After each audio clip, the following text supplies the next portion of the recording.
right now at halftime. The Rockets leading at 56-48.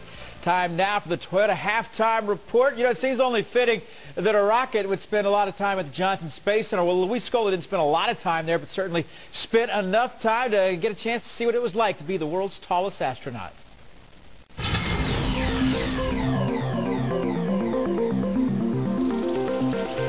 It was an unbelievable experience. It was really fun. We see a lot of things. We learn a lot. So this has all the most modern electronics, GPS system, everything you can imagine built into it.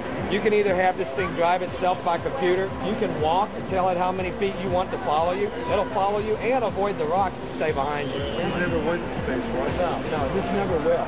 But a lot of the things that we're testing on it will one day probably go. It was a lot of cool things we didn't know, and we get a chance to went places, getting inside where the astronaut works. And again, this is where we manage and fly the International Space Station out of. We've got 2 Russian cosmonauts and an American astronaut on board right now. We've been flying 3 crew members for quite a while now. You know, it's really hard work, but it looks really, really excited. You know, it looks, being in space is just something else, you know. And actually, they just sleep like that. Yeah, and because there's no gravity. Remember, they say it's the most comfortable sleep you'll ever have. Oh yeah. No pressure, no gravity on your body. I think space fantasies are every piece has it. You know, going to space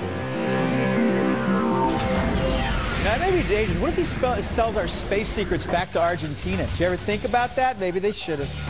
56-48. Rockets on top by 8. Back with more in a moment.